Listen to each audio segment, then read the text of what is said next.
कुमाऊं के प्रवेश द्वार हल्द्वानी के कई इलाकों में जल संस्थान के अधिकारियों की लापरवाह कार्यशैली के चलते दिनों दिन पेयजल की समस्या गहराती जा रही है।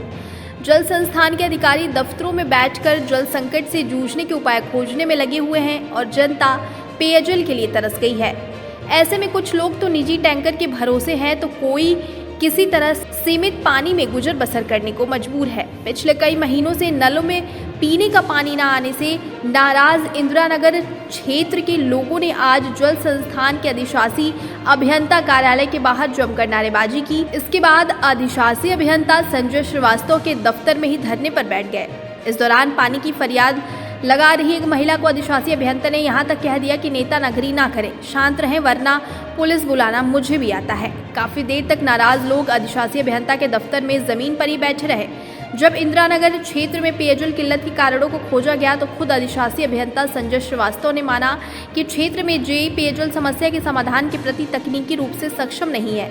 ऐसे में पेयजल की समस्या बनी हुई है। हालांकि हर बार की तरह इस बार भी अधिशासी अभियंता ने पेयजल संकट वाले क्षेत्रों में टैंकर भेजने की बात कही, जबकि हकीकत में पेयजल संकट से जूझ रहे लोगों तक पर्याप्त टैंकर पहुंच ही नहीं पाते। अधिशासी अभियंता संजय श्रीवास्तव ने कहा कि क्षेत्र के जेई अपनी जिम्मेदारी सही तरीके से नहीं निभा पा रहे हैं। ऐसे में अब वह खुद पेयजल समस्या को देखेंगे। आपको बता दें कि गर्मी के सीजन में ही नहीं बल्कि साल भर हल्द्वानी में पेयजल की समस्या बनी रहती है। हल्द्वानी के कई इलाकों में अभी भी 40 साल पुरानी क्षतिग्रस्त पेयजल लाइनों से सप्लाई हो रही है। आए दिन परेशान लोग जल संस्थान के दफ्तर में प्रदर्शन करने को मजबूर होते हैं, लेकिन विभागीय अधिकारियों की ओर से कभी भी शहर की बढ़ती आबादी के लिहाज से पेयजल समस्या के निराकरण के बारे में गंभीरता से सोचा ही नहीं गया।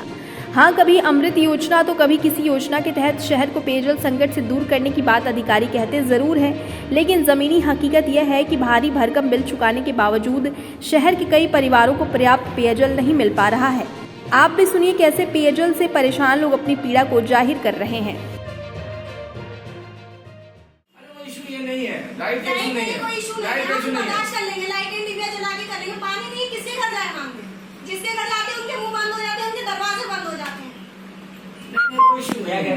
शिकायत तो करी होगी आपने? लाइट के बाद पानी भी नहीं आता है।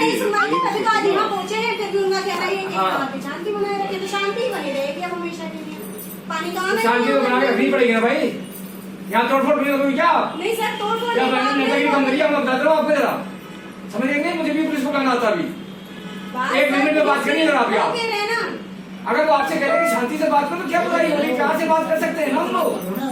आपको नेता बनना है, बिल्कुल बनिए जाकर के कहीं और। इस ऑफिस नहीं बन पाएंगे आप।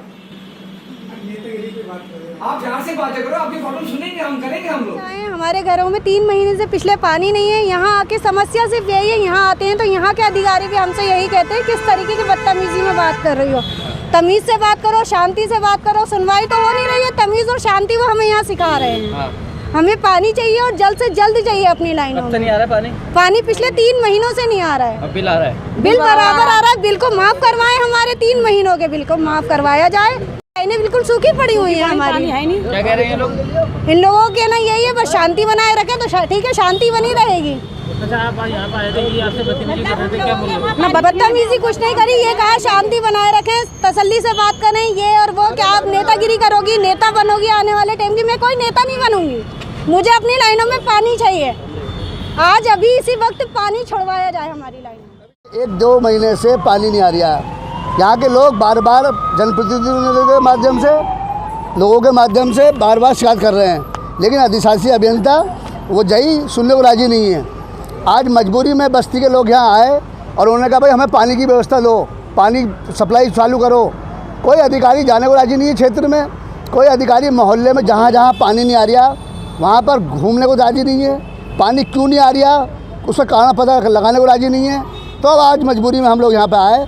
मंदिरों में पानी नहीं है, मस्जिदों में पानी नहीं है, स्कूलों में पानी नहीं है, बस्तियों में पानी नहीं है। बच्चे, छोटे छोटे बच्चे बाल्टी लेके, जो काम पे जाने वाले लोग हैं सुबह से लेके शाम तक, वो शाम को पानी ढूंढने के लिए एक किलोमीटर, कोई 2 किलोमीटर, कोई 3 किलोमीटर दूर दूर जा रहे पानी ला दिया। काम नहीं कर रहे हैं। अब हमने कहा इनसे अपने जई को बदलो। वो कह रहे शासन से मिल ही नहीं रहा हमें कोई नया जई। शासन से जई मिले तो हम लाएं। ये जानते हैं कि जई इनका सुनने को राजी नहीं है। वो दिन भर यहीं पे कब्र में बैठा रहता, जब पब्लिक आती है तो भाग जाता। ये जो इस क्षेत्र से लोग आए हैं, इनको एक हमारा 13 बिगड़ पे एक धोबी घाट भी कहते हैं उसको, उस ट्यूबवेल से इनको वाटर सप्लाई होती है। इसमें जो नूरी मस्जिद के पास या जहाँ ये बता रहे हैं ये लोग क्षेत्र, तो नूरी मस्जिद का तो मुझे पता है कि वहाँ दिक्कत आती है। उसकी वजह यह है कि एक लाइन घूम के गई हुई है और वो घूम के गई हुई है और स्टार्ट में ये जो लोग हैं पानी ले लेते हैं, जो आखिरी वाले लोग बचे हुए उनको पूरा पानी नहीं मिल पाता है। इशू तो ये है, लेकिन दूसरा एक इशू और भी है। एक तो अभी गर्मी थी तो वाटर डिमांड ज़्यादा हो गई थी, थोड़ा हमारी लाइट की कटौती या वोल्टेज की वजह से प्रोडक्शन में मेरा कम हुआ होगा। कहीं हमारे शायद जेई स्तर पे तकनीकी भी थोड़ी उतनी कमी है कि वो उतना प्रयास करके प्रॉपर तरीके से मैनेज नहीं कर पाए हैं, वो थोड़ी वो भी कमी है। तो अब उसको मुझे ही देखना होगा, मैं ही करूँगा। सर जेई भी काम नहीं कर रहे हैं, आपने चीज़ कमाया तो किन पर भी कार्रवाई होगी? और पानी नहीं, कब तक काम नहीं करने वाली बात नहीं है, जितना तकनीकी रूप से सक्षम होना चाहिए ना, वो इशू है। जी मतलब वो उतने सक्षम नहीं है शायद, मुझे ऐसा लगता है। मैंने यहाँ जेईस की कमी है, मैंने अपने उच्च अधिकारियों से लगातार वार्ता की है कि साहब मुझे कम से कम 5-6 जेईस दिए जाएँ और यहाँ पे, और 1-2 जो शायद हल्द्वानी जैसे सेंसिटिव शहर के लिए जो लोग बहुत कॉम्पिटेंट नहीं हैं उनको यहाँ से हटाया जाए। अगर मेरे जेई में कमजोरी है तो ये उसको बैलेंस मेरा यही करेगा, उससे भी नहीं होगा तो एज एक्शन मैं करूँगा। विभाग तो सबका है ना मिल करके, तो जो जेई हमारा नहीं कर पा रहा मैं उतरूँगा, मैं देखूँगा। अगर